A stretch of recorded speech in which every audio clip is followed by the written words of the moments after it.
कारण ओबीसीमधून आरक्षण द्यायचं म्हणजे त्याचा अर्थ काय होतो? तर त्याचा अर्थ असा आहे की तुम्ही ओबीसी मागताय, मग मराठा म्हणून तुम्हाला आरक्षण मिळणार नाही. नाही, नाही, ही वेगळी मागणी नाही केली मी. ही पूर्वीपासूनच मागणी आहे. कारण मराठा हा यांचा व्यवसाय, मूळ व्यवसाय शेती आहे. हम्म. त्यामुळे अर्ध्या भावांना जर आमच्या आरक्षण असेल कुणबीमधून तर आम्हाला का नाही? आणि बाकीच्यांना जे तुम्ही बोललात की धक्का लागणार आहे, ते लागत नाही त्यांना. कसा? कारण पूर्वीपासूनच आम्ही त्या आरक्षणात आहेत. हम्म. मोजताना 60% ओबीसी वर्ग आहे असं राज्यात मोजलं जातं. त्या 60%तच 60% जे म्हणलं जातं, ओबीसी नेते म्हणतात की आम्ही 60%, 60 ते आहेत, आम्ही 34 आहेत, 94 झाले, एससी एसटी 20% आहेत. मग तर 150% लोकसंख्या व्हायला लागली राज्याची. हे कसं गणित लावलंय त्यांनी? याचा अर्थ असा आहे की आम्ही मूळ ओबीसी आरक्षणातच पूर्वीपासून आहे, फक्त आम्हाला दिलं गेलं नाही. बर, तुम्ही एक मागणी केली कालच्या सभेमध्ये, ओबीसीमधून आम्हाला द्यायचं असेल आरक्षण तर आम्हाला त्याच्याबद्दलचा प्रवर्ग तयार करावा असं तुम्ही म्हणताय. हा प्रवर्ग जर दिला तर तुम्हाला किती टक्के आरक्षण येईल? मराठा समाजाची लोकसंख्या तुम्ही सांगताय त्याप्रमाणे महाराष्ट्रात 5 कोटी आहे, 4 कोटी किती असेल ते. जर त्या प्रमाणात मराठा समाजाला आरक्षण द्यायचं झालं तर मराठा समाजाला वेगळा प्रवर्ग करून किती टक्के आरक्षण द्यावं लागेल? आम्ही ओबीसीतून वेगळा प्रवर्ग असं म्हणलेलं नाही. सरकार एक दिवस बोललं होतं की तुम्हाला जर वेगळं आरक्षण दिलं तर चालेल का? हम्म. तर मी म्हणलं हो. हम्म. पण त्यांनी पण ऐकला नव्हता. बर. मी सांगितलं 50%च्या वर आम्ही घेणार नाहीत. आणि त्यांचा नेमका तो डाव असण्याची शक्यता होती हम्म. की मी हो म्हणलं म्हणजे त्यांना वाटलं आता हे गुतलं हम्म. आपल्या जाळ्यात. हम्म. 50%च्या आत तुम्ही दिलं तरी चालतंय. लोकसंख्येच्या प्रमाणात हम्म. मराठा म्हणूनच वेगळा प्रवर्ग तयार करून मराठा समाजाला तुम्ही आरक्षण देऊ शकता. पण एनटी व्हिजेंटी सारखं ते टिकलं पाहिजे. मराठा म्हणून दिल्याच्या नंतर ते टिकेल का? जर नाही टिकलं तर मग पुढं काय? त्यामुळं तुम्ही आम्हाला सरसकट कुणबी जात प्रमाणपत्रच महाराष्ट्रातल्या मराठा समाजाला द्या. यावर पुन्हा आम्ही ठाम झालो.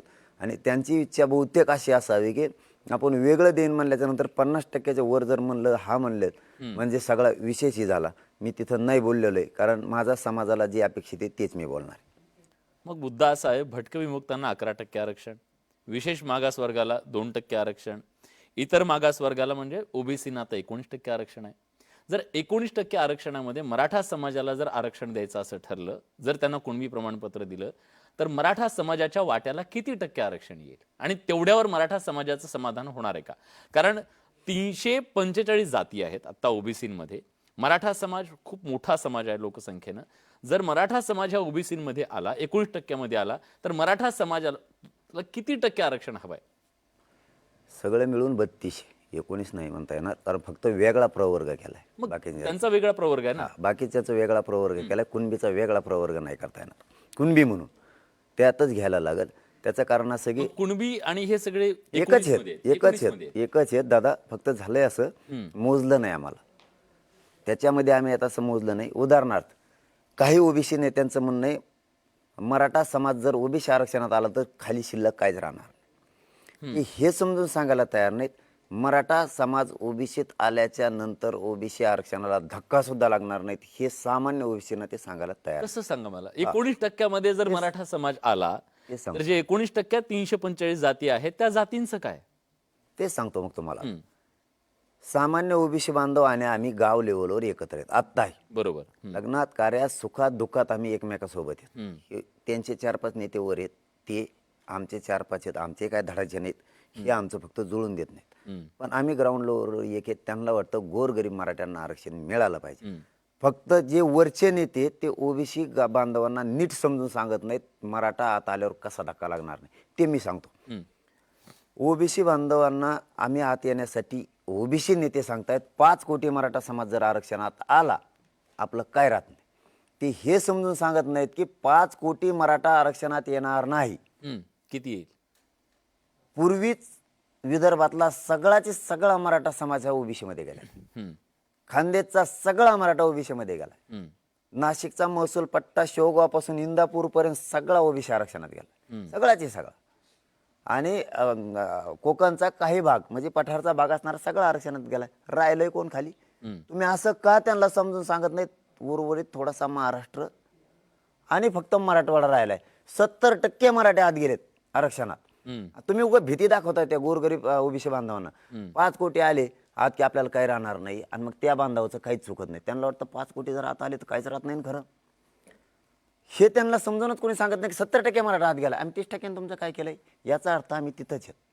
बरं. आम्ही त्याच्यामध्येच आहेत, फक्त मोजलं नाही. यांनी दाखवताना असं दाखवलं की एक दरवाजा आहे पण आत 2 रूम आहेत, एक मोकळीची.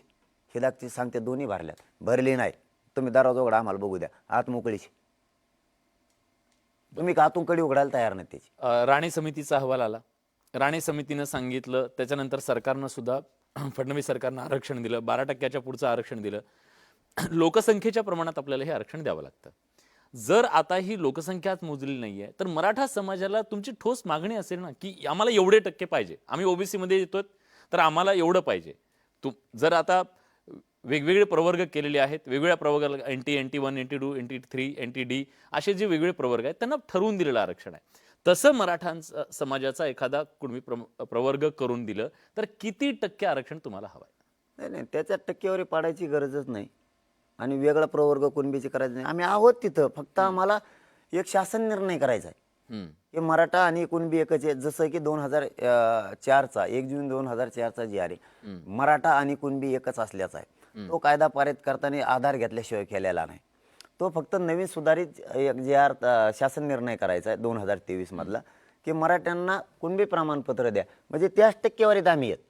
जी कुणबींची टक्केवारी त्यातच आम्ही आहेत, फक्त आम्हाला मोजायलाच दादा कोणी तयार नाही, त्याच्यात धरलंच जात नाही आम्हाला. ते म्हणते तुम्ही वेगळेत, वेगळा प्रवर्ग टिकत नाही ना. राणे साहेबांची समिती झाली, गायकवाड साहेबांनी 12-13% मराठा समाजाला मागासिद्ध केलंय शैक्षणिक आणि सामाजिक, तेही टिकत नाही. ते 50%च्या वर जाते. ऑलरेडी आम्ही इथं आहेत ना. उदाहरणार्थ आमचं एखादा एकर जमीन मुंबईमध्ये तुम्ही आम्हाला पुण्याला बघायला लावली, तिकडंच हिंडत होतो आम्ही. 2-4 पिढे झाले आम्ही ऑलरेडी इथं आहेत, तिकडं काय हिंडायला लावताय आम्हाला विनाकारण? आम्ही इथंच आहेत, फक्त ते आमचं जुळून द्या ना. इकडं नका येऊ, आमच्यात नका येऊ, मग जातो कुठं? पश्चिम महाराष्ट्रातले नेते असं म्हणतात की तुम्ही जेव्हा ही मागणी करताय तेव्हा तुम्ही आम्हाला विश्वासातच घेत नाहीये. आम्हाला कुणबी म्हणून नकोय, आम्हाला मराठा म्हणून आरक्षण हवंय. तुम्ही मराठवाड्यातल्या नेत्यांसाठी लढता असाही आरोप केला जातो. मराठवाड्यातले करतो मी सरसकट महाराष्ट्राला मागतोय, मराठवाडा कुठं आला? त्यांचं असं म्हणणं आहे. नाही नाही, ते काही सांगतात उगाच त्यांचं कुठं डोका लावत बसायचं आपण. समाज महाराष्ट्रातला एकत्र नसता तर तिथं करोडात आला नसता. आमची एक सवय आहे दादा, 500 आले तर आम्ही 500च म्हणतो, शेकडो म्हणतो त्याला. 1000 आले तर 1000 म्हणतो, लाख आले तर लाख म्हणतो. कोटीतच आलेत, 20 किलोमीटरवर माणसाला उभा राहायला जागा नव्हती. बघितलं काय ते राज्यातले लोक गोरगरीब येडे नाहीत. फक्त ते त्या प्रश्नाचं उत्तर मी साधं देईन, मी कोणाला टार्गेट नाही करू शकणार, कारण माझा तो धंदा नाही टीका करायची म्हणून. आमचा सगळं ध्येय आरक्षणावर आहे.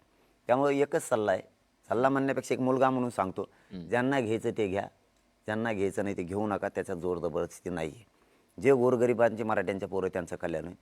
तुमची टॅगलाईन होती गरजवंतांचा हो, त्यांना लागेल त्यांना घेतील. तुम्हाला जर कधी वाटलं 4-2 वर्षांनी गुपचिप काढायचं तर घ्यावं काढून, सध्या नाही काढायचं तर नाही काढावं, पण गोरगरिबांच्या आडवं पडून वाटलं नाही व्हावं या मताचा मी. खरं तर ही दृश्य सगळी बोलकी आहेत, महाराष्ट्रानं बघितली.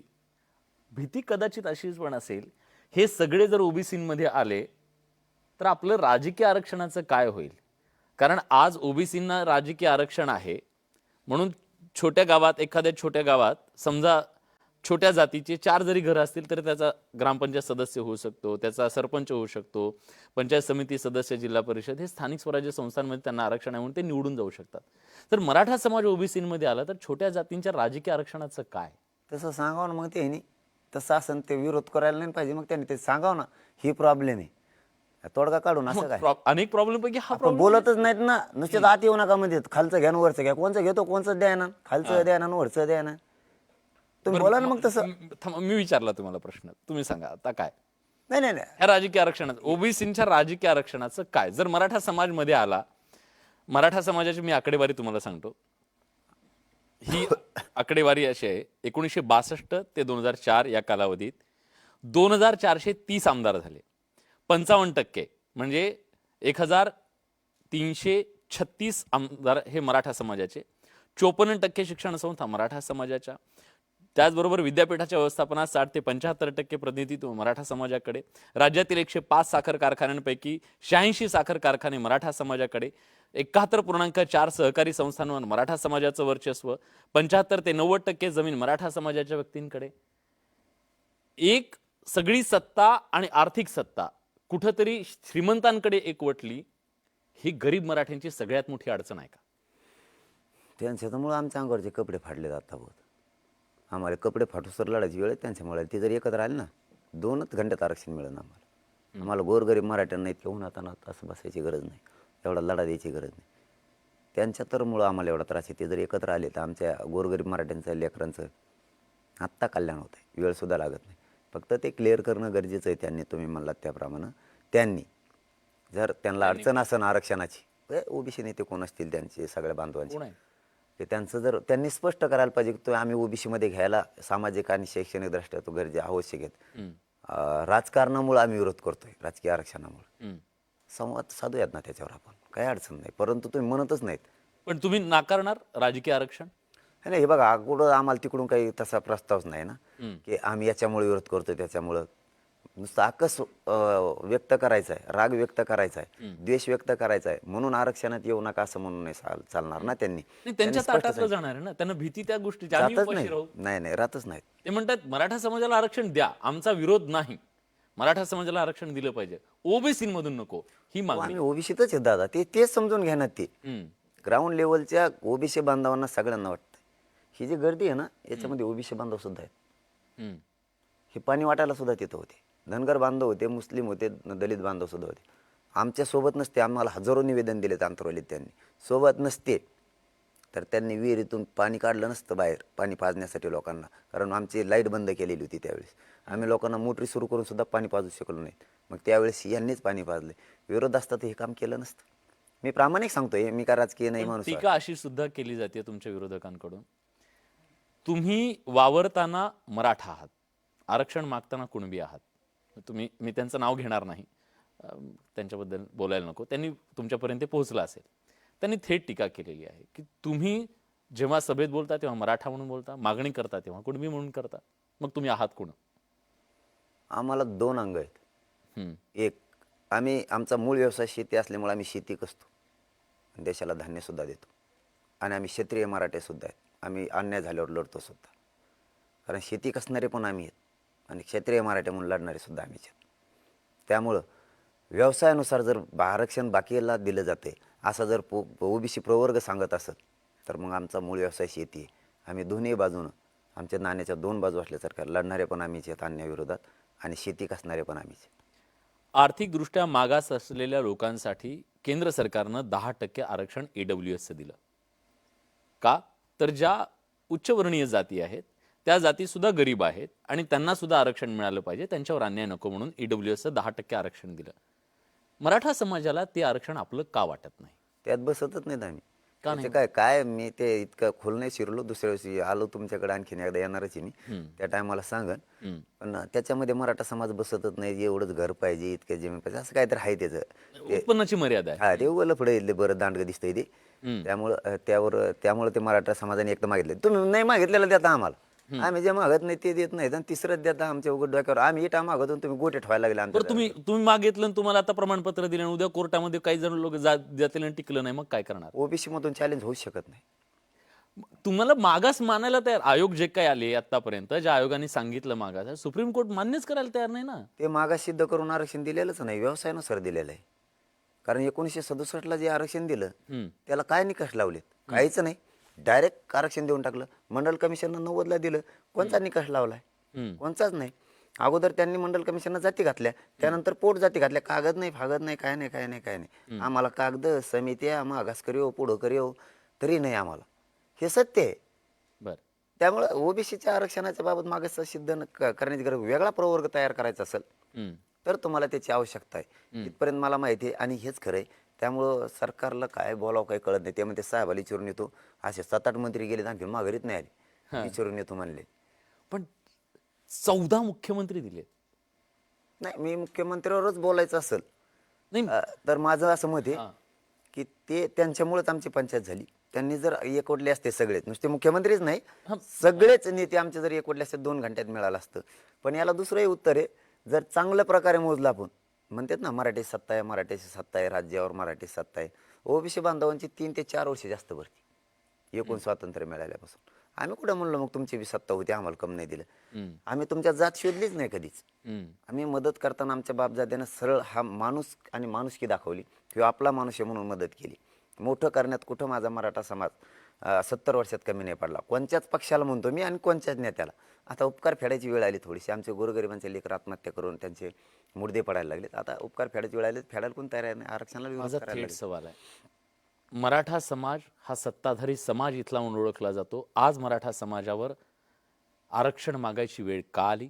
पहिला प्रश्न. दुसरा, ही सभा नव्हती तर हा आक्रोश होता. आज तो आक्रोश मराठवाड्यात सर्वाधिक जास्त जाणवतोय, ती धग मराठवाड्यात सर्वाधिक जाणवते पश्चिम महाराष्ट्रापेक्षा. कारण काय? रात्रंदिवस शेतात कष्ट करायचे, एक उरात स्वप्न बाळगायचं.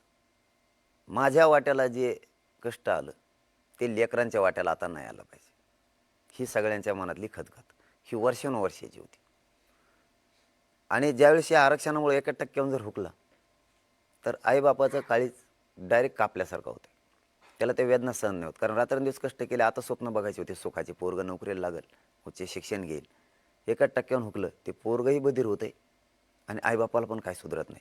म्हणजे शिकवताना पिकही गेलं, कमी पडले तर कर्जही झालेलं, ते स्वप्नही नाही राहिलं. ही ही प्रचंड मोठी खूप दिवसाची खदखद होती मराठा. ती आता सभा नाही आहे, ती वेदना मुलांची आहे स्वतःच्या आणि त्रासपणे. ही खदखद आता बाहेर निघाली आणि या रूपात राज्याला आणि देशाला बघायला मिळाली. म्हणून आमचं सरकारला विनंती होती, मोदी साहेबांना सुद्धा, की मोदी साहेब यावर गांभीर्यानं लक्ष घालणं खूप गरजेचं आहे. मुख्यमंत्री साहेब आणि तुम्ही सगळ्यांनी एकत्र बसून मराठा समाजाला कुणबी जात प्रमाणपत्र देऊन या विषयाला आता पूर्णविराम देणं खूप गरजेचं आहे, आरक्षण देऊन. कारण ही समाजाची खदखद आणि त्यांची भावना तुम्ही आता ओळखली पाहिजे. तुम्ही भावना शून्य होऊन चालणार नाही. मी ही प्रामाणिकपणे विनंती करून सांगतोय. आता याच्यावरती कारण या राज्यातला सगळ्यात मोठा समाज मराठा समाज आहे. याच्यावरती आता तुम्हाला लक्ष द्यायचं की नाही तुमचा प्रश्न आहे, परंतु आम्ही विनंती करणं काम आहे जनता म्हणून. कारण तुमच्यात एक क्षमता आहे एखाद्याला न्याय देण्याची. तुम्ही नाही दिलं त्याला आमचा नाईलाज आहे. पण मराठा म्हणून सांगतो, हे सामान्य मराठी म्हणून सगळे, याच्यात तुमची राज्यातली देशातली कसलीही शक्ती एकवटली आमच्यात आता फूट पडू शकत नाही. सामान्य मराठ्यांना फक्त आरक्षण दिसते, बाकी काय नाही. 24ला आम्हाला आंदोलन करण्याची वेळ येणार नाही. 24च्या नंतर बरं, सरकार 100% आम्हाला आरक्षण देईल, हे मी विश्वास आहे जाहीरपणे सांगतो. हो, तुम्हाला मुख्यमंत्र्यांवर खूप विश्वास आहे. कारण निर्णय घेण्याची क्षमता आहे. हम्म.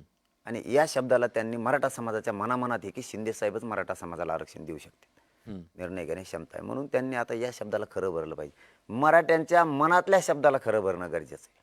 आंदोलक शब्द वापरते त्याला नाही भरलं तरी चालेल. मराठ्यांच्या मनात तुमच्याविषयी जी प्रतिमा आहे, मग एखादी सत्ता कमी भोगली तरी चालेल, मराठ्यांच्या शब्दाला त्यांनी खरं उतरलं पाहिजे आणि मराठा समाजाला आरक्षण दिलं पाहिजे. म्हणून त्यांना मी त्याही वेळेस विनंती केली, आताही पंतप्रधान महोदयांना मी विनंती करतो की आता आपण लक्ष याच्यात घालून मराठा समाजाचा हा मोठा वर्ग यांना न्याय द्या. तुमचा प्रश्न आहे, पण 24ला नंतर आम्हाला आंदोलन करण्याची वेळ येणार नाही. आली सरकारला आंदोलन झेपणार बी नाही, पेलणार पण. पाटील साहेब, एक गोष्ट तुमच्या लक्षात आली असेल, राजकीय नेत्यांचे स्टेटमेंट तुम्ही ऐकत असाल. राजकीय नेते असं म्हणतात, सर्वच राजकीय पक्ष, तुम्ही सगळ्यांची स्टेटमेंट बघा, ते म्हणतात मराठा समाजाला आरक्षण मिळालं पाहिजे. पण जरांगे पाटील जी भूमिका घेऊन उभे आहेत की ओबीसीमधून आरक्षण मिळालं पाहिजे, त्याला कुणाचाच पाठिंबा नाही, कुठल्याही राजकीय पक्षाचा पाठिंबा अजून तरी मिळालेला नाहीये. त्यांना ओबीसींची नाराजी नको आहे, प्रत्येकाला ओबीसींची मतं हवी आहेत, ओबीसींची नाराजी नको आहे म्हणून कुणीही तुमच्या मागणीला पाठिंबा देत नाहीये का? आणि तुम्ही सगळ्यांना पेचात पाडले का? नाही, अंधारातून सगळ्याला वाटतं मिळालं पाहिजे, गप्पा आण देते इकडं. हां, अंधारातून कोणत्याच पक्षाला वाटत नाही, त्यामध्ये चालून देतो आम्ही आहेत असं खुणी देत आम्हाला बी. आम्हाला काय कळत नाही काय? आमच्या आधी ते लाईनला उभा राहणारे आरक्षण मिळालं, सर्टिफिकेट काढायचं सुद्धा माहिती होणार नाही आम्हाला. हां, आमच्या अगोदर त्यांच्या लई ओळखी आता. आमचं काढू सर ओशिरलो सर त्यांच्या घरात प्रमाणपत्र जाणारे ते उगं गप्पा मारते ते सगळे सोबत आहेत. आणि जर त्यांना राहायचं नसतं, मुंबईत ठराव कशाला केला सत्ताधाऱ्यासह सगळ्या पक्षांनी? आम्ही 4 दिवसाचा वेळ दिला होता. सगळ्या पक्षांनी बैठक घेऊन सांगितलं, तुमच्या मागणीप्रमाणे तुम्हाला जर आरक्षण द्यायचं असलं टिकणार, तुम्ही सरकारला 1 महिन्याचा वेळ द्यावा. कशाला ठराव केला मग? समिती कशाला गठीत केली? याचं उत्तरच त्यांच्याजवळ आहे. भुजबळांवर तुमचा एवढा राग काय? नाही नाही, राग नाही. मी बार सांगतो, मागंही सांगितलं, पाठीमागच्या वेळेस त्यांनी एकदा सांगितलं होतं 8-10 दिवसापूर्वी, माझा मराठा आरक्षणाला विरोध नाही. आपण त्या 6 दिवसात त्यांना एक शब्दही बोललो नाही. मराठा आरक्षणाला विरोध केला मी सोडित नाही, मग ते कुणी असो. कारण मी माझ्या समाजाचा होणारा त्रास आणि वेदना बघू शकत नाही. तुम्ही विरोध काय करता? त्यांच्या व्यक्ती म्हणून आमचा त्यांना विरोध नाही. छगन भुजबळ साहेब या नावाला विरोध, त्यांच्या विचाराला विरोध. त्यांनी मराठा आरक्षणाला विरोध करू नये, आम्ही काही म्हणत नाही, कारण त्यांचं आमचं काही शत्रुत्व नाही. ठीक आहे. तुम्ही भुजबळांबद्दल एक स्टेटमेंट केलं होतं, एक ते स्टेटमेंट ऐकूया. काल म्हणताय 7 कोटी रुपये म्हणलं खर्च आला. अरे का वावर घेतलं की अडपटा आम्ही हे 100 एकर विकत नाही घेतलं, ते सभेसाठी घेतलंय भाड्याने. यातल्या शेतकऱ्याने फुकट दिलं येऊन विचार. तो म्हणतो लोक 10 रुपये बी देत नाही. तुला देत नसते, आणि तुला का देत नसते ते सांगतो. ज्या गोरगरीब मराठ्यानं तुला मोठं केलं, त्यांचाच रक्त पिऊन तू पैसा कमवला, म्हणून तू आता धाड पडली. गोरगरीब जनतेचे पैसे खाल्ले आणि 2 वर्ष बेसन खाऊन आला आतून. ओबीसीमध्ये तुम्हाला येण्यासाठी सगळ्यात मोठा अडथळा भुजबळ आहेत असं तुम्हाला वाटतंय, म्हणून तुम्ही ओबीसीच्या या नेत्याला टार्गेट करताय का? नाही, अगोदर आम्ही सुरुवात केलीच नाही. 29 तारखेला तुमची सभा झाली होती. हो. 2.5 लाखांचा मॉब होता, हो. प्रचंड अग्रेसिव्ह सगळा मॉब होता. त्या सभेत सुद्धा तुम्ही भुजबळांना टार्गेट केलं होतं. कारण त्या अगोदर त्यांनी विरोध केलेले होते. हा. त्यांनी विरोध करू नये. मी पुन्हा पुन्हा सांगतो की भुजबळ साहेब म्हणून आमचा विरोध नाही, व्यक्ती म्हणून नाही. त्यांचा विचार जो आहे ना, सगळ्या मराठ्यांनी 5 का होईना, ते म्हणतात मराठ्यांनी नाही केलं, पण 5 का होईना मराठ्यांनी मदत केली असेल. एकदा उपकाराची फेड करत असते. मी जर तुमच्या आता स्टुडिओला आलो, तुम्ही मला चहा पाजलाय, माझ्या तिकडे आलो मी पाजला पाहिजे, कारण तुम्ही मला आपलं मानलंय. माझ्या गावात आल्यावर मी तुम्हाला आपलं म्हणलं पाहिजे. म्हणजे मी तुम्हाला मानतच नाही याचा अर्थ असा होतो ना. आम्ही तर मानलं तुम्हाला त्यावेळेस मराठा समाजानं. उपकाराची परतफेड करायची वेळ आली, तुम्ही म्हणता आत येऊ नका, वरचं घ्या खालचं घ्या. कोणचं द्या? आता खालचं द्या ना, तर वरचं द्या ना. तर लावलेत आमचे पोरं मारायची वेळ आली. आता किती त्रास झाला, आत्ता सुद्धा 8-9 बलिदान गेले. पहिले 45-46 गेले. किती बळी घेणार आहेत तुम्ही आमचे? आम्ही काय केलं तुमचं असं? आमचं हक्काचं असून तुम्ही जर आम्हाला देणार नसाल तर तुम्ही विरोध का करता? तुम्ही विरोध करू नका, ही मत आहे. आमचं भुजबळ साहेब नावाला विरोध नाही, व्यक्तीला नाही, त्या विचाराला विरोध आहे. ते राहणार याच्यासाठी त्यांनी बोलणं बंद करावं. त्यांचं आमचं शत्रुत्व नाही आहे. उद्यापासून बोलायचं बंद. त्यांनी मराठा आरक्षणाला विरोध करायचा नाही. त्यांनीच नाही, कोणीच नाही. जो करीन त्याला सुट्टीच नाही. सुट्टी नाही. माझे सहकारी पण तुम्हाला प्रश्न विचारतात. मराठा क्रांती मोर्चा मुंबईच्या रस्त्यावरून निघाला होता. अगदी शांततेने तो मोर्चा निघाल्याचं आपण बघितलं होतं. लाखोंचा मॉब होता आणि त्याबद्दल फार मोठं नवल व्यक्त केलं. ते आत्तापर्यंत गरजवंत मराठ्यांचा लढा. तुमच्या बोलण्यातनं असं वारंवार जाणवतंय की या संघर्षात पश्चिम महाराष्ट्र, विदर्भ, मराठवाडा अशी मराठ्यांची या संघर्षाला घेऊन वेगवेगळ्या विचारांची काही वर्गवारी निर्माण झाली आहे का? यापूर्वी या संघर्षाला चेहरा नव्हता, पण आता मनोज जरांगे पाटील या नावाने हा एक चेहरा आहे. हे यापूर्वी संघर्ष केलेल्या नेत्यांना ते खपत नाहीये का, असं तुम्हाला वाटतं का?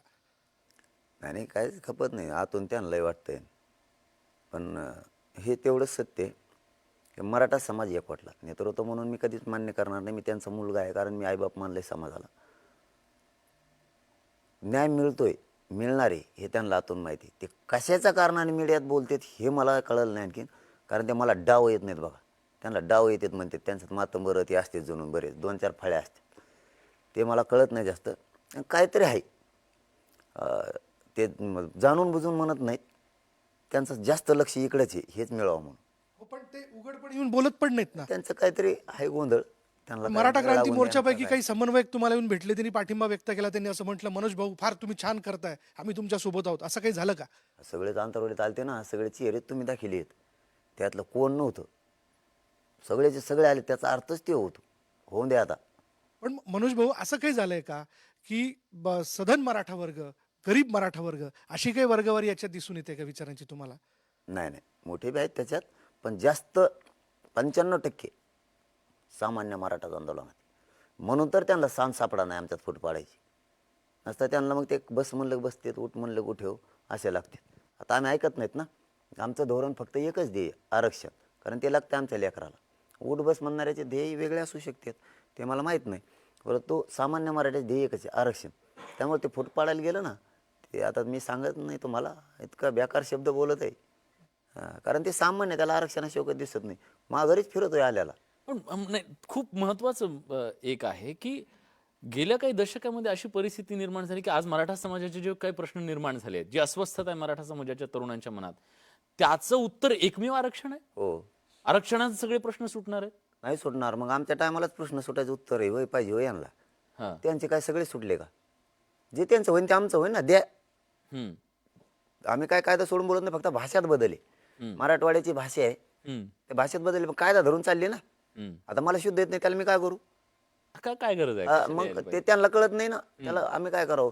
तुम्ही आम्हाला द्या ना. आमच्या टायमालाच बरं तुमचं येत आहे की मग त्याचा फायदा होणार नाही बाबा, म्हणजे आम्हाला कन्फ्यूज करायचं. आरक्षण जर दिलं तर खरंच सगळे प्रश्न सुटते का? नको सुटून देऊ आमचे.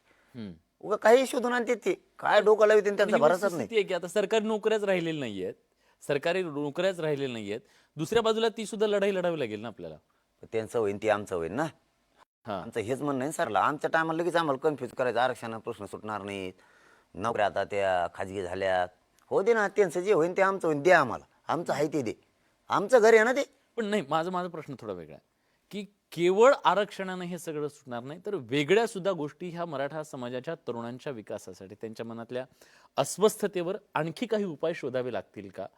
त्या दृष्टीने तुम्ही काय विचार, कारण तुम्ही समाजासाठी खूप तळागाळात फिरलाय, तुम्हाला ती नस कळली आहे. एक एक टप्पा पार करतो आम्ही. ते तुम्ही म्हणता ते खरं आहे, त्याच्यातही आम्हाला लक्ष सगळ्या समाजाला घालायला लागणार. मी म्हणून नाही, पण समाज म्हणून आम्हाला घालायला लागेल. पण एक एक टप्पा तर पार करू द्या. आता ह्यो टप्पा प्रक्रियेतच येत नव्हता निर्णयाच्या प्रक्रियेत. सरकारच्या पुढं फायलत नाही दुसरी काही, नुसते पळत येत, जा मुंबईला आणि जा दिल्लीला. हा, हे आता निर्णयाच्या टप्प्यात फायलायली. मराठी सगळे श्रीमंत गरीब सगळे एकत्र आहेत. फक्त 95% मराठा जास्तीचा याच्या आंदोलनात आहे, त्यामुळे फूट पडत नाही. माझं एक ऑब्झर्वेशन, एक रिपोर्ट सुद्धा त्याच्याबद्दलचा आलाय. मराठवाड्यातल्या शेतकऱ्यांमध्ये सर्वाधिक आत्महत्या मराठा समाजाच्या आहेत. हो, मराठवाड्यातल्या शेतकऱ्यांची जी मुलं आहेत मराठा समाजातली, त्यांचं 10वीच्या नंतर शिक्षण थांबलेलं आहे. त्याची आकडेवारी सुद्धा मोठी आहे. ही अस्वस्थता भौगोलिक, पाण्याशी संबंधित, वारंवारचा दुष्काळ, या सगळ्या गोष्टीची एकत्रित सांगड आहे. त्यातून आलेली अस्वस्थता, शेतीचं घटलेलं प्रमाण, शेती तोट्याची ही अस्वस्थता जी आहे, त्याच्यावरती केवळ आरक्षण हे उत्तर आहे का, किंवा इतर सुद्धा गोष्टींचा विचार करावा लागेल? म्हणजे मराठवाड्याला पाणी आपल्या मराठवाड्याला पाणी आपल्याला मागावं लागेल. ते तर आहेतच प्रश्न, ते नाकारून चालणार नाही.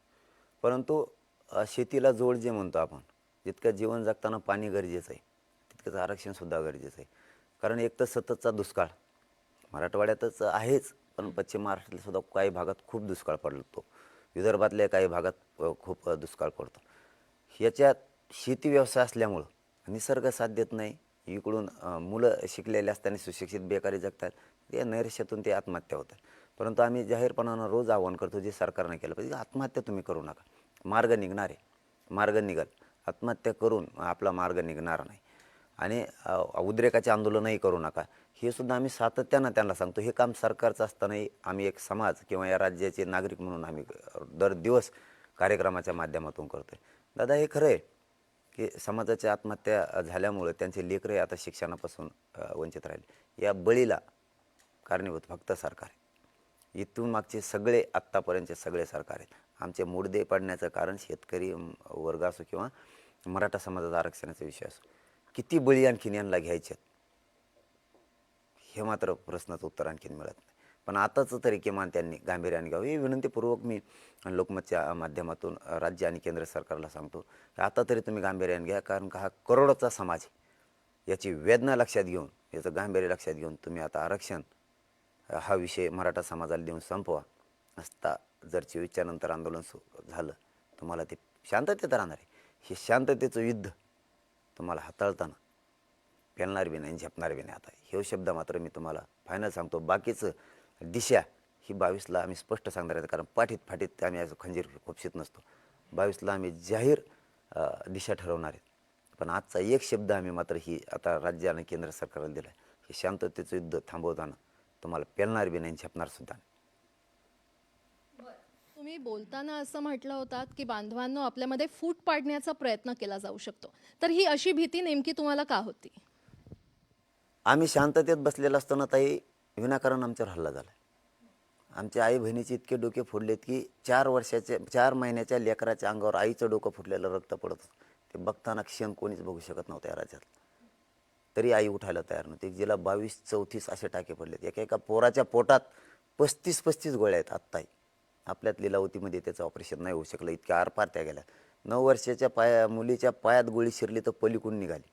तर 1.5 लिटरपेक्षाही जास्त पाणी पायात निघालं. आम्ही असं काय केलं होतं, याला डावच म्हणलं जातं मोडण्यासाठी. तिसऱ्या दिवशी असं काय घडलं, शांततेत भजन सुरू असताना आम्हाला जर उद्रेक करायचा होता तर सर मगाशी म्हणल्याप्रमाणे 2.5 लाख पोरं शहागडला होती हवेवरती. सगळा मॉप 29 तारखेला, आणि त्याच 29ला दुपारी 1 वाजता आमरण उपोषण सुरू केलेलं आहे. निर्णय जर नाही घेतला सरकारनं तर. बिथरलेला मॉप होता, दंगल किंवा धिंगाणा करायचा असता आम्ही तिथं करू शकलो असतो, फक्त पोरं होते तिथं. आणि तो मॉब सगळं तुम्ही कंट्रोल हो, सगळा बिथरलेला होता. एकाच शब्दात सांगितलं सगळ्यांनी घरी जायचं. वो लोक गाडीत बसले आणि आपण आपल्या गावात गेले. मी आंतरवालीला उपोषणाला बसलो त्यावेळेस SP आणि कलेक्टर जालना जिल्ह्याचे दोघंही आंतरवालीत आले आणि पाठीवर हात ठेवून सांगितलं, आमच्या कार्यकाळात बिथरल्याला मॉप पाठवणारा माघारी पहिला माणूस बघितला आम्ही. नसता मॉप कुणी पण जमितो, पण वापस कोणीच पाठवू शकत नाही. वापस पाठविले. आणि तिसऱ्या दिवशी महिला बसलेल्या असताना 500 लोक आम्ही धिंगाणा करतोल का, म्हणजे हे डावच होता. म्हणून मी समाजात सावध करतो का असे डाव खूप टाकलेत त्यांनी माझ्यावर. तुम्ही तेवढं एकच बघितलंय, अरे बाप लय नमुने येते. बरं, पण मग आता ही सभा झाली, आता भीती थोडी दूर झाली आहे एवढ्या मराठा बांधवांना पाहून? नाही, भीती दूर नाही, आम्ही सावध आहेत. आमची बी कसोटी आहे ना, आम्ही गाफील नाही राहणार. छत्रपती शिवाजी महाराजांचे मावळे कधीच गाफील राहत नव्हते, म्हणून तर या जगावरचा अन्याय मिटू शकले. हा, आणि त्याच पृथ्वीतलावर पुन्हा एकदा करोडोनं मराठा समाज जमलाय अंतरवालीत. आम्ही गाफील राहणार नाहीत, आम्ही तेच मावळे आहेत. पण हा चमत्कार झाला कसा? जरांगे पाटील, एक सांगा, ह्या मराठा समाजानं कुठल्याही नेत्याचा, नेत्यांची खाण आहे मराठा समाज म्हणजे, पण सगळे नेते बाजूला ठेवले. एकाही नेत्याला आंदोलनात येऊ दिलं नाही. आलात तर कार्यकर्ता बनून या, तुम्हाला चेहरा बनवू दिलं नाही, त्यांना नेतेगिरी करू दिलं नाही मराठा समाजानं. एवढे लाखोंचे मोर्चे काढले, पण यावेळी असं काय झालं की मराठा समाजानं त्यांनी त्यांचा लीडर निवडलाय? मी माझ्या अंगाला काटा आला तुम्ही या प्रश्नावर, कारण मी मायबाप त्यांना मानलं समाजाला, आणि मी माझं प्रामाणिकपणा सिद्ध करून दिला माझ्या समाजासमोर अगोदर. नुसतं मायबाप म्हणून गोलगोल गप्पा नाही मारले. झिजावं लागतं आधी. मी फुटायचं असतं सर, मला माझ्या समाजाशी गद्दारी करायची असती. आजकाल असेल का मंत्र्यांनी आमदारांनी जर खांद्यावर हात टाकला ना, माणसं दुसऱ्या नीटच बोलत नाही एकामेकाला. हवे तर चालत नाही. आपल्यापाशी अख्खं मंत्रिमंडळ बसून होतं. मी इंच बरे माझी नियत माझ्या जातीसाठी ढवळू दिली नाही, आणि समाजाला तिथंच योग्य वाटलं की हे पोट आपलं पोरग आहे. मला कोपऱ्यात चल म्हणले, कानात बोलवतो, कापरे कोपरे गाठीत नाही आपण. मी माझ्या जातीशी प्रमाणे मायबाप म्हणलं ना, त्या मायबापाशी गद्दारी करणार पैदास माझी नाही. मी नाही गद्दारी करू शकत. सरकारला कळलं हे मॅनेज व्हायचं पिल्लू नाही म्हणून. अहो, त्यांनी तर कापऱ्या कोपऱ्यात मग काय होतं मलाच कळाना. काय कापऱ्यातून कोपऱ्यात काय माझं पवित्र व्यासपीठ आहे माझ्या मराठा समाजाचं. नाही, हा इथं सांगा ना, काय कोपऱ्यात इकडं तिकडं काय नाही, इथं सांगा. मी माझ्या समाजाला माझा प्रामाणिकपणा सिद्ध करून दिलाय. मला जर प्यायचं पैसे कमवायचे असते ना, समाजाने जाहीर बघितले, ग्राउंडवर लोक 50-50 लाख घेऊन आले होते, म्हणजे 10-10, 5-5 लाख असे 2 लाख 1 लाख गोळा केलेले मराठा समाजानं.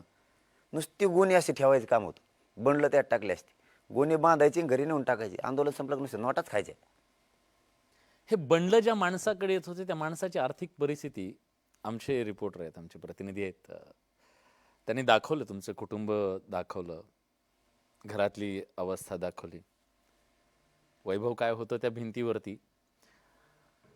मी ते बोलतो त्याच्याबद्दल. ते वैभव काय होतं त्या भिंतीवरती, तर छत्रपती शिवाजी महाराजांचे सगळे फोटो होते, आणि कदाचित जरांगे पाटलांचा विचार त्या घरात होता.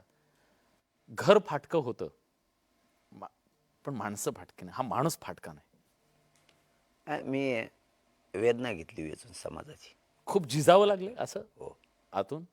मी माझ्या मी हॉटेलमध्ये काम केलं. झिजलो सुद्धा आणि झिजणार सुद्धा, कारण मला ते समाजाचा आक्रोश, एखाद्या मुलीचा जर फोन आला शिकताना, तर असं काळीजच चिरल्यासारखं होतं की दादा आम्ही एका मार्फत हुकलो, किंवा सारथीमार्फत अशी अडचण येते, महामंडळामार्फत अशी अडचण. त्या टायमाला असं वाटतं काय चूक काय झाली असेल समाजाची, म्हणजे ते वेदना नाही बोलू शकत समाजाची. म्हणून मी माझा प्रामाणिकपणा सिद्ध केला. मी माझ्या समाजाची गद्दारी नाही केली. मी ते आंदोलन पैशासाठी नाही उभा केलं, न्यायासाठी उभा केलं. आग तर तुमच्याही पोटात होती. हा, तेच माझी आगीला किंमत नव्हती, त्यासाठी समाजाचा आशीर्वाद लय गरजेचा होता. आणि फाटक्या माणसावर विश्वास ठेवत नाही समाजाने, कसा ठेवला तुमच्यावर विश्वास? नाही, मी त्यांच्यातला आहे, मी शेतातला आहे, मी सामान्य मराठ्यांच्या वेदना जाणणार आहे, आणि मी रोज त्यांच्यात राहतो. मी हवा माझ्या डोक्यात मस्ती शिरू दिली नाही, हवा पण नाही शिरू दिली. मी किती हे याच्यात आलो तरी मी जमिनीवरच त्यांच्यात राहतो. मला समाजाला ज्यावेळेस रस्त्यावर भेटायचं त्यावेळेस मी समाज डावलून पुढं जात नाही, लांबून हात करून कधीच जात नाही. मी त्यांची वेदना ओळखली आणि त्यांच्या मनातलं बोललो आणि त्यांनी मला आपलंसं केलं. मी एकच उदाहरण सांगेन तुम्हाला, मुद्दामचा जास्तीचा वेळ घेतो. Please, please. मी विदर्भात कुठंतरी एका जागेवर होतो आणि लातूर मार्गे येताना विदर्भाहून एक 2 माणसं, म्हातारे माणसं होती. एकाचं नाव 95 वर्ष वय होतं आणि एकाचं 97 होतं. ते बालपणीचे मित्र होते, आत्तापर्यंत मित्र आहेत दोघं पण. ते दिवसभर पोलावर बसून होते. गाव सांगत होतं हे कोणाच्याच कार्यक्रमाला येत नाहीत, कधीच येत नाहीत. म्हणजे याचा अर्थ त्यांचे कामाशी काम. ते दोघं पण ते सकाळपासून पोलावर होते. मी रात्री 8 वाजता पोहोचलो असून त्या गावात. सकाळी ते 8 वाजल्यापासून बसले होते. मी 8 ते 8 बघा. ते पळत आले. मी आल्यावर पळत म्हणजे त्यांचं पळणं. म्हाताऱ्या माणसाचं काठी टेकत कसं असतं. आले की नुसतं एवढं धरलं फक्त. बस म्हणलं माझ्या पोराला भेटलं. मी माझ्या जीवनात नातवासाठी काय करू शकलो नाही, माझ्यासाठी काय करू शकलं, पण आता नातवासाठी करू शकतो. तुला पोरात बघितलं आम्ही, आम्हाला फक्त बघायचं होतं सकाळपासून आमचं पोरगं कसं. दादा याच्यातच सरकारनं भावना आता ओळखली पाहिजे की तळागाळातला 97-95 वय ते बाबांचं कसं असू शकतं, किती झिजलेले असू शकतं त्यांचं शक्तीसुद्धा, ताकदसुद्धा. हे ओळखणं लय गरजेचं आहे आता. जर इतक्या खालपर्यंत आमच्या गावात आणि परिसरातल्या गावात आणि महाराष्ट्रात 3-3 वर्षाचे लेकरंसुद्धा घोषणा द्यायला लागले. 3-3 वर्षाचे सुद्धा आपलेच प्रतिनिधी त्यांना साक्षीदार आहेत. त्यावेळेस असे अंगावर शहार येतात की हे काय रूप दाखवलंय समाजानं. आणि ही शक्ती मी मराठा एक समाजाला प्रसंग मला सांगा. खरं तर त्या दिवशी आम्ही सगळेजण बघत होतो, तुम्ही स्टेजवर गेलात. स्टेजवर धामधूम असेल तुमची सगळी, हे सगळे, पण जेव्हा तुम्ही स्टेजवर वर आलात, समोर अथांग असा जनसागर, तुमच्या डोळ्यातले भाव खूप काही सांगून जाणारे होते. काय भावना होती बरं त्या क्षणाला? मी अक्षरशः रडलो त्या टायमाला. डोळ्यात पाणी होतं तुमच्या? आणि आत्ता यायला लागले. काय काय कारण भावना? मला ती एवढं समाज एवढ्या ताकदीनं एवढा जनसागरवर उसळला आहे प्रतितलावर. पहिल्यांदा मला मराठा समाजाचं एवढं मोठं रूप दिसलं आणि ते राज्याला आणि देशाला सुद्धा दिसलं की मराठी इतके आहेत आणि इतके येऊ शकतात. कारण जेवढे ग्राउंडवर 3 वाजता पाठ आले होते त्यावेळेस ग्राउंड फुल होतं आणि सकाळी आलेला लॉट की 20 किलोमीटरवर पसरला होता. माझी नजरच पोरायना, मी ऑटोमॅटिकच पूर्ण असा गळूनच गेलो की हे आशीर्वाद द्यायला एवढा समाज आला आहे. आता हे बाळ तुला सगळं पोरगं मानतात आणि समाजाला मी मायबाप मानतो. आता यांची ताकद व्हायला नाही जाऊ द्यायची. बरं माझे हे पहिलं लक्षात आलं, आता नाही जाऊ द्यायची. काही झालं तरी हरकत नाही, आता यांची शक्ती व्हायलाच नाही जाऊ द्यायची आपण.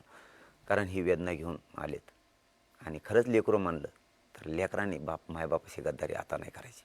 आणि गद्दारी करायचे दिवस मागच गेले. आता समाजाने ओळखला होता ते मागच टप्पा होता. आता आंदोलन खूप पुढे गेलं. आता गद्दारीचे दिवस नाही राहिले.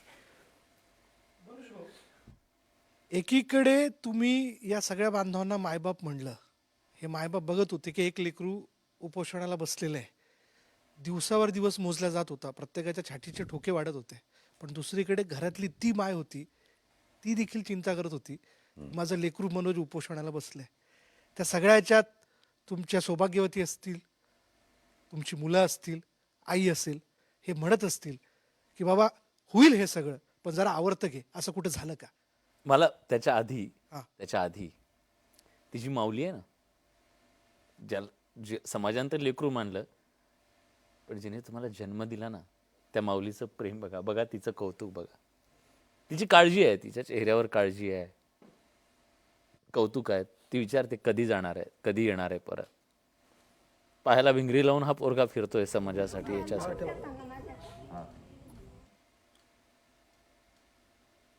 काय म्हणते ही माऊली जेव्हा बघते, डोळ्यात पाणी आहे तुमच्या.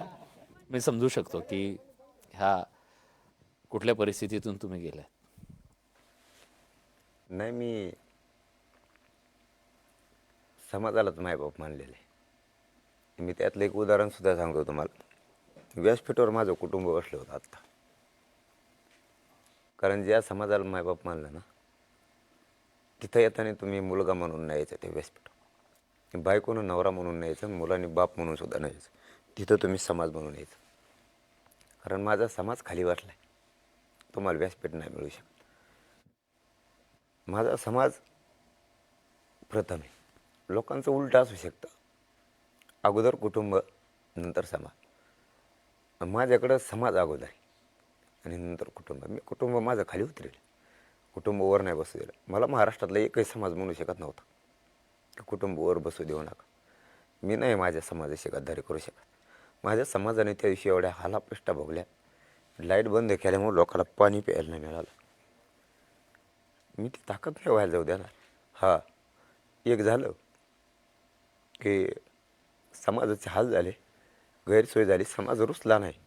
एक फोन बी करून म्हणला नाही की आमची गैरसोय झाली. त्यांची जरी गैरसोय झाली असली, पण एक सांगतो, त्यांच्या डोळ्यात स्वप्न जे घेऊन आले होते ते मी भंग नाही होऊ देणार अजिबात. त्यांचे हाल झाले असते, त्यांनी ते सहन पण केले. आणि मुलगा म्हणून सांगतो, सहन करा. नाविलाज आपल्या लेकरांना जर चांगले दिवस बघायचे असले तुम्हाला सहन करायला लागेल. तुम्ही जी स्वप्न घेऊन त्या सभेला आली होती, मी तुम्हाला दिसलो नसेल, तुम्हाला ऐकायला मिळालं नसेल, नाराज नका हो. तुम्ही जे स्वप्न घेऊन आलात आरक्षणाचं, ते घेतल्याशिवाय यांचं बे मागं सरकणार नाही. शब्द आहे माझा. त्यांच्या पदरात आरक्षण टाकेल. वेळेप्रसंगी टोकाचं उपोषण करू. माझी अंतयात्रा जरी निघाली तरी चालत, पण आता माघार नाही. मागं नाही हटणार. एकतर मराठ्यांच्या आरक्षणाची विजयात्रा निघणार, नसतं माझी अंतयात्रा. त्याशिवाय मी मागं हटणार नाही. आणि बायकोला पोराला सुद्धा सांगितलेलं, आलो तर तुमचा. कारण मी क्षत्रिय मराठा आहे, लढण्याचं मला माहिती. आलो तर तुमचा, नसता समाजाचा. कुंकूपासून सावध राहायचं.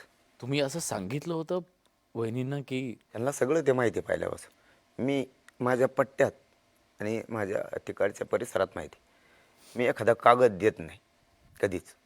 एखादा जरी खोटं बोलला, कागद दिला आहे त्यांनी अमुक अमुक, लोक म्हणतात नाही, त्यांनी जर दिला ते हटणार नाही.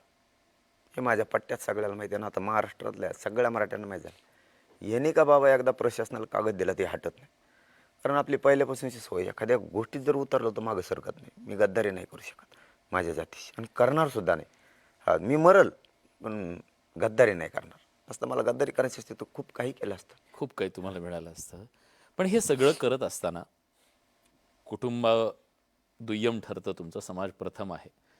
पण हे सगळं करत असताना कुटुंबाला वेळ देता येत नसेल वगैरे, पण तुमच्यातला एक हळवा बाप सुद्धा आम्ही बघितला.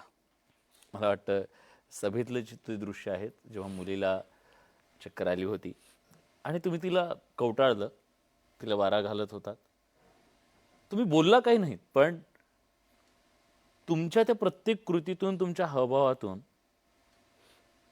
बापाचं काळीज आम्हाला दिसत होतं. तर ते व्यासपीठ खाली मी काढून दिलं होतं त्यांना. त्यावेळेस त्या साऊंडच्या शेजारी ते लोक वारा घालत होते, मी ते बघत होतो. ते शुद्ध म्हणजे काय चक्कर काहीतरी आली. भोळ आली होती तिला. आणि ते सगळं कार्यक्रम संपल्यावर लोकांनी वर आणलं. त्या टायमाला काय समाज म्हणून तुम्ही आलेले आहेत. मग त्याविषयी समाजाचं जरी पुरवलं झालं तरी मी तेच करणार. मी तिथं समाज म्हणूनच केलं. आता काल ॲडमिट होते हॉस्पिटलला संभाजीनगरला. मी बी चेकिंगला गेलो होतो. मुलगी ॲडमिट. हो, तर मी गेलो होतो. आम्ही भेटलो. मला ते दवाखान्यात समाज भेटतो तसं भेटू शकतात. आम्ही 2-3 वेळेस भेटलो सुद्धा. कारण आपण आपल्या जिंदगीत कधी खोटं नाही बोलत. पण उंबऱ्याला नाही शिवलं आणि शिवणार सुद्धा नाही. कारण माझं कुटुंब बी आंदोलन ठिकाणी येत नाही. काय असतं, एक कोणाचं पण परिवार सांभाळताना माया ही त्याच्यासोबत असते. मग त्यावेळेस 1-2 पावलं माणूस मागं सरकवतो किंवा 1-2 दिवसाची एनर्जी खराब होती. त्यामुळं कुटुंब आंदोलन ठिकाणी शक्यतो येत नाही. एखाद्या वेळेस वगळून विषय वेगळा असेल, पण शक्यतो येत नाही. कारण ते समोर बघून ते सहन एकमेकाला होत नाही. त्यामुळं आंदोलन अशा ज्या ठिकाणी हॉस्पिटलला इकडं तिकडं समाज भेटायला येतो, तसं कुटुंबही भेटायला येऊ शकतं. त्यात काही दुमत नाही. ते मी पण पाळतो. मी हॉस्पिटलला परवाच सांगतो, मी भेटलो सुद्धा. मीही माझ्या चेकिंग केल्यात आणि निघून आलो. तुमच्याच पत्रकार बांधवांनी सांगितलं, ते खूप आत रडते, म्हणजे एकदा माघारी जा. नाही फिरलो माघारी. आणि आता माघारी फिरणार पण नाही. खरं आहे. पण एक प्रसंग महाराष्ट्रातल्या जनतेला कदाचित माहीत नाही, तुम्ही तुमच्या तोंडून सांगणार पण नाही, पण मला वाटतं की हे सांगणं गरजेचं आहे. कोपर्डी बलात्कार प्रकरणातले जे आरोपी आहेत, त्या आरोपींवर तुमच्या शुभा संघटना होती आधी. शुभा संघटनेच्या कार्यकर्त्यांनी भावनेच्या भरात जाऊन हल्ला केलेला होता कोर्टाच्या आवारामध्ये, आणि तुमच्याच गावात ती मुलं होती. तर ती मुलं जेलमध्ये गेली, पुढे त्यांच्यावर कारवाई झाली. ती मुलं जेलमध्ये गेल्यानंतर स्वाभाविकपणे आमची मुलं नेली जेलमध्ये घातली, अशा प्रकारची टीका पण झाली. पण हा माणूस 2 वर्ष त्याच्यानंतर घरी गेला नाही, गावात गेला नाही, कारण ती मुलं जोपर्यंत बाहेर येत नाही तोपर्यंत मी घरी जाणार नाही, हा शब्द होता. मला वाटतं एकूण तुमचं जे व्यक्तिमत्व सगळं दिसतंय ते तत्वापेक्षा मोठं काही नाही किंवा समाजापेक्षा तुमच्यासाठी मोठं काही नाही असं दिसतंय. हे वेड कधी आणि का लागलं बरं? माझी स्तुती करून घेण्यापेक्षा ते आतमध्ये 2 वर्ष आहेत. ते मानतो ते आता बहीण मानलेलं आहे. महाराष्ट्रानं त्यांना रामांचं कोणीच समर्थन केलेलं नाही, हल्ल्याचंही केलेलं नाही किंवा त्यांचंही त्यांच्या समाजाने केलेलं नाही. तिथं समाज प्रश्न नव्हता, तिथं एक आरोपी होता. मी 2 वर्ष राहिलो. अहो ते मध्ये राहिलेत 2 वर्ष, मी बाहेर राहिलो म्हणून काय आहे त्याच्यात. मी माझी स्तुती त्यावेळेसही करून नाही घेतली. त्यांचं पण श्रेय खूप मोठं आहे. ते आतमध्ये 2 वर्ष मी तरी बाहेर होतो. हा हे एवढं खरं आहे की मी घराला नाही शिवलं त्यावेळेस. त्यांना ते बाहेर आले त्याच वेळेस हे आले, आम्ही सोबतच आलो सगळे. परंतु त्यांनासुद्धा आत खूप वेदना झाल्यात ना. त्यांच्यासुद्धा वेदनाची कदर करायला लागेल. असं नाही होणार की मी बाहेर 2 वर्ष राहिलो म्हणजेच मीच लय ही. त्यांनासुद्धा आत खूप वेदना झाल्या आणि त्याची जाणीव त्या पोरांनासुद्धा आहे. म्हणून सगळे सोबत आहेत आजपर्यंत. माझ्यात पैशात कुणीच मला कधीच बघितलेलं नाही. माझ्या माया किती मी लावतो हे माझ्या लोकांनी मला बघितलेलं आहे. समाजसुद्धा आता बघतो मी माया खूप लावतो. मी फाटका माणूस, मी ₹1 मदत कधीच करू शकत नाही, पण माया तुमच्या कुटुंबापेक्षा जास्त करू शकतो. तुमच्या जवळचे कार्यकर्ते आहेत, त्यांनी प्रसंग सांगितला तुमच्याबद्दलचा. तुम्हाला वेगवेगळ्या कार्यक्रमांना जेव्हा लोक बोलवतात तेव्हा तुम्ही थेट सांगता, म्हणजे तुम्ही कधी लपवलं नाही की मी येऊ शकत नाही किंवा माझी आर्थिक परिस्थिती म्हणजे गाडी घेऊन जावं, गाडी घेऊन यावं इतकी सुद्धा तुमची परिस्थिती नव्हती. तुम्ही लोकांच्या गाडीवर फिरून 126 गावात त्या सगळ्या प्रचार केला. कधी कुणाच्या दमडीला तुम्ही शिवला नाहीत आत्तापर्यंत किंवा तुमचं जगणं आधी जसं होतं तसंच आजही आहे. पण ह्या सगळ्यानंतर तुमच्याकडे खूप मोठ्या प्रमाणात ओघ येईल उद्या. नाही येईल, पदं येतील, प्रतिष्ठा तर आहे समजा, पण उद्या ऑफर केले जातील ह्या सगळ्याचे. जरांगे पाटील आम्हाला उद्या कुठल्या राजकारणात दिसतील का, राजकीय पक्षात दिसतील का? नाही, ऑफर आली तर तुम्ही स्वीकारणार का? तीच संधी म्हणलं ना मी, समाजाने तेच ओळखलं ना. मग बरं, तुम्ही आरक्षण मिळवून दिलं, तुम्ही तुमची जिद्द पूर्ण केली, नाही वाटच नाही आपली ती आपली वाट नाही. त्यातले डाव असते तो लोकराचे जीव घालावं लागते, जणू खूप लफडे असते त्याच्यात. ते आपलं ते काय जोडायचं नाही, कारण ती वाट आपली नाही आहे आणि त्या वाटेवर आपल्याला जायचं पण नाही. आपली वाट मराठा आरक्षण आणि मराठा समाज. त्यानंतर भरपूर प्रश्न आहेत ना, ते कामं करूयात, सगळ्याच धर्माचे करूयात, काही अडचण नाही ना. पण हे राजकीय वाट आपली नाही जे ना पदाचं आणि त्याचं. मग समाजाने तेच ओळखलं ना. त्यावेळेस बाजूलाच बसलेले होते ना, ते मागच पडलं. आता आंदोलन खूप पुढे गेलं, समाजाने ओळखलं. आता नाही. भिडे गुरुजींनी तुमच्या कानात काय सांगितलं होतं बरं? कशाचं कानात कुणी काही सांगत बाबा हे लय आवड कार्यक्रम झाला मग आहे, हां, कुणी चिठ्ठ्या काढी ते खिशातून काय लिहिलेलं त्याच्यावर कुठं काय. मी तर दाखव बरं म्हणलं, काढा ते बाहेर.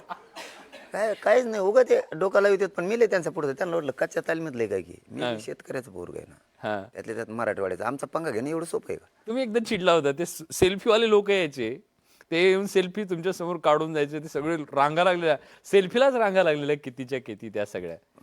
तुम्ही म्हणा इथं बसायला कोण नाही, तुम्ही सेल्फी घ्यायला येताय, तुम्ही त्याच्या चिडला होतात तुम्ही. नाही, एखाद्या वेळेस घडलं असेल, समाजाला अधिकार आहे चिडायचं माझ्यावर, मी बी त्यांच्यावर. त्याचा अर्थ काय राग नाही, ते शिस्त लागली पाहिजे आपल्याला म्हणून आहे. आणि ऐकतात ते पण, काय कोणी नाराज होत नाही. मी किती खवळतो ते मला खवळतात, मला काय वाटत नाही त्याचं सुद्धा. पण ते हे लय डाव टाकणारे लोक आहेत. त्यामुळं आपण त्यांना पुरे डाव उधळून लावले. त्यांच्या समाजाच्या शक्तीवर आहे, मायबापाची शक्ती, त्यामुळेच वाया जाऊ देणार नाही. आत्ताही हटत नाहीत ते, आत्ताही. रात्री आम्ही कोणालाच टाइम नाही दिला, खरं सांगतो दादा. आम्हाला फक्त सगळ्या मीडियाच्या बांधवाचे आभार मानायचे होते आणि यायचं होतं, कारण त्यांनी Thank you. खूप ताकद दिली आम्हाला. नाही, आमच्या अन्य तुमचं काम आहे, तुम्ही एवढं समाजासाठी केलेलं आहे. जे कुणाला शक्य झालं नाही ते तुम्ही करून दाखवलंय. मराठा समाज हा राजकीय दृष्ट्या अतिशय प्रगल्भ समाज आहे, खूप हुशार समाज आहे. तो कुणाच्याही मागे जात नाही, असा तो भावनिक समाज नाहीये की उठला आणि कुणाच्याही मागे गेला. तुम्ही करून दाखवलं, तुमच्यात ते दिसलं म्हणून तो समाज तुमच्या मागे आलाय. पण मला एक प्रामाणिकपणे प्रश्नाचं उत्तर हवं आहे तुमच्याकडून. तुम्ही राज्यातल्या संकटमोचकांची सुद्धा खूप गोची केलेली होती, तुम्ही त्यांचं कौतुक पण केलं, पण त्यांची कसोटी पाहणारा हा काळ होता. जरांगे पाटलांना हे करणं किंवा त्यांना समजावणं. नाही, ते 3-4 वेळेस आले होते. आम्ही त्यांनाही माहिती आहे, आम्ही सन्मान करतो आलेल्या कोणत्याही पक्षाचा असो. आम्ही एखाद्याचा राग जरी असेल तरी त्या व्यासपीठावर व्यक्त नाही करत, कारण ते आपल्याकडे पाहुणे म्हणून आज आले. त्यामुळं पण त्यांचा एक हट्ट होता की 4 दिवसात होणार नाही, हम्म. कायदा पारित होणार नाही, हा विषय तुम्हाला कायमचा द्यायचा आहे, टिकणारा द्यायचा आहे, आम्हाला 1 महिन्याचा वेळ द्यावा लागेल. आणि आम्ही मात्र देत नव्हतो. हम्म. त्यावेळेस सगळ्या पक्षाचा ठराव झाला आणि ठीक आहे बोललो की तुम्ही 1 महिन्याचा 40 दिवस घ्या, पण आता आरक्षण नाही म्हणायचं नाही, आता आरक्षण नाही म्हणायचं. त्यामुळं आता त्यांना काहीच करता येत नाही, कारण वेळ आम्ही नाही दिला, त्यांनी आमच्याकडून घेतला. त्यामुळे समाजच्या मनातली तुमची प्रतिमा आता तुम्ही वायाला जाऊ देऊ नका सरकार. नसता पुढचा काळ हे शांततेचं युद्ध तुम्हाला नाही पेलत. आता माझे शेवटचे काही प्रश्न आहेत, मी पटकन मला उत्तर त्याच्याकडून तुमचे अपेक्षित आहे की आता तुम्ही कुठली शुभ संघटना काढली होती तुम्ही सुरुवातीच्या काळात, मला वाटतं अगदी सुरुवातीच्या काळात तुम्ही काँग्रेसचं पण काम काही दिवस केलेलं होतं, पण आता शुभ संघटना तुम्ही आता आहे की नाही मला माहीत नाही, पण होती ती संघटना. यापुढे ह्याच एवढं मोठं संघटन, एवढा मोठा समाज बांधून ठेवण्यासाठी अशी काही संघटना काढण्याचा विचार? आणि आधी ते पहिलं क्लिअर करतो. त्यावेळेस आम्ही नाव आले होतो, समजा लई ज्ञान नव्हतं कॉलेज ते काँग्रेसच्या ह्याच्या शाळेत कॉलेजमध्ये ते काय कळत नव्हतं जास्त. त्यावेळेस मला वाटतं बहुतेक, आता मला पक्क ध्यानात आहे ना, पण अंदाज सांगतो काय नंतर दुरुस्ती करता येईल, देशमुख साहेब होते बहुतेक मुख्यमंत्री त्या विलासराव हा बहुतेक. आणि ते खूप आरक्षणाचं त्या टायमाला ते म्हणले होते आम्ही आरक्षण इतक्या दिवसात देणार आहे, तितक्या दिवसात. आम्ही भारावून गेलो पोर. हां. याला म्हणलं मराठ्यात चांगलं होतं ना, अरे जा त्यांच्यात पण आपण हे व्यक्तिमत्व होईल. भारावून पोरं पोरं होतो. हां. म्हणून ते ते त्यात गेलो होतो आम्ही. एक 8-15 दिवसाचाच विषय असं जास्त नव्हते, पण ते माझ्या डोक्यावर पडलं ना ते हां. याच्यात होते आणि त्याच्यात होते. पण पुढे जेम्स लेन प्रकरण झालं, हां. त्यावेळेस सगळ्या पक्षांना निषेध केला होता. हम्म. अरे आम्ही म्हणलं, कारण आम्हाला छत्रपती आणि आरक्षण याच्यात आम्ही पुरे भिनलेलो होतो, हे पक्षाचं काय जास्त माहीत नसेल. हुडबुद्धी बारीक लेकरा म्हणजे पोरं असल्याचं आम्हाला समज जास्त नव्हती. म्हणलं तुम्ही ते निषेध नोंदला पाहिजे. ते म्हणले तसं नाही करता येणार, काही जण त्यांच्यातले. अरे म्हणलं ते पक्ष पेक्षा जमत नाही मग आपल्याला, चला चाललो आम्ही लगेच, ते काही घेणं देणं नाही आम्हाला. कारण जिथं छत्रपतींना आणि शिवाजी आरक्षणाला विरोधी तिथं मोजतच नाही आपण कोणालाच. किती आंदोलनं केलीत बरं आतापर्यंत? अरे बाप लय केली असते, छोटे मोठे लय केले असते, हां. पण प्रामाणिक समाजाची. तेव्हापासून म्हणलं हे यायचं नाही कोणकडे जायचं नाही, आपण पोलिसांचे आलो आभार ते मानता का एकदा? हं? पोलिसांचे आभार मानावशी वाटतात का कधी? पोलिसांनी तुमचं आंदोलन महाराष्ट्राच्या कानाकोपऱ्यात पोहोचवलंय. असं आम्हाला धोपटून काय. बरं आमच्या आई बहिणीचे पर रक्त सांडलेत ना, नाही काही चांगले पण आहेत असं नाही, परंतु झालेली घटना चांगली नाही. पण ते टाळायला हवं होतं. हो, आंदोलन हाताळता नाही आलं. आंदोलन जर व्यवस्थित हाताळलं असतं तर ही प्रकार झाला नसता. कारण आंदोलन हाताळताना खूप अनेक वेगळे वेगळे प्रयोग आहेत, ते करता येतात. पण तुम्हाला आंदोलन हाताळायचं ही सिस्टम नव्हती. त्यांना नाही ऐकत म्हणून आंदोलन चिरडून काढायचं हे त्यांच्या पथ्यावर पडलं. नाही ऐकत बरोबर ना, मी माझ्या समाजाचं ऐकणार ना. तुमच्याशी संबंध मेंटेन करण्यासाठी मी आंदोलन उभा नाही केलं. मी माझ्या समाजाशी प्रामाणिक आणि आयुष्यभर राहणार, त्यात दुमत नाही राहणार. आणि ते कसं मिळत नाही ते मराठ्या बघणार आहेत. मी एकटा जरी झुंज देत असलो तरी माझा समाजसुद्धा करोडात झुंज देतोय. मी एकटा नवसाचा नाही. मला जरी थोडाफार त्रास होण्याचा प्रयत्न केला, माझा समाज आरक्षण घेऊस तर हटतच नाही. ते माझ्यावर एकट्यावर जसं अवलंबून आहे तसं स्वतःच्या शक्तीवर सुद्धा आहे. हो, मला त्यांनी आशीर्वाद दिला ना, आता सुट्टी नाही. नाही म्हणजे नाही की ते वळवळ करू द्या. आता ती सुट्टी कुणालाच नाही, मला असं दिसतंय तुमच्या सगळ्या बोलण्यावरून. आणि निश्चितपणे खूप साऱ्या शुभेच्छा तुम्हाला. तुमची ही लढाई अंतिम टप्प्यापर्यंत पोहोचून यश मिळो ही आमच्या सगळ्यांची सदिच्छा आहे. आणि निश्चितपणे तो मराठा समाज जो आशेनं तुमच्याकडे बघतोय, खूप मोठी स्वप्न घेऊन तो बघतोय, त्याला वाटतंय की हो आपल्यासाठी लढणारं कोणीतरी आलंय. खरंच मराठ्यांना त्यांचा नेता मिळालाय का या प्रश्नाचं उत्तर आता जनतेनं या लाखोंच्या जनसागरातून ते उत्तर दिलेलं आहे. पण लढाई सोपी नाही आहे, दीर्घकालीन लढाई आहे. त्याच्यासाठी तुम्हाला खूप साऱ्या शुभेच्छा. न्यूज 18 लोकमतच्या स्टुडिओमध्ये तुम्ही आलात. खूप खूप आभार आहेत मराठा समाजावतीनं. तुम्ही खूप आमचा अन्याय होता तो दाखवला आणि पुढेही असंच बळ द्या आम्हाला न्याय मिळेपर्यंत. नक्की तुम्हाला आग्रहाची विनंती आणि तुमचे मनापासून खरोखर आभार. नक्की. मराठा समाजाच्या सामान्य माणसाच्या वेदनेच्या सोबत आम्ही कायम सोबत आहोत. त्यांचा आवाज बुलंद करण्यासाठी तुम्ही लढताय. तुम्हाला शुभेच्छा. आणि आज न्यूज 18 लोकमतच्या या स्टुडिओमध्ये तुम्ही आलात त्याबद्दल तुमचे मनापासून आभार. धन्यवाद.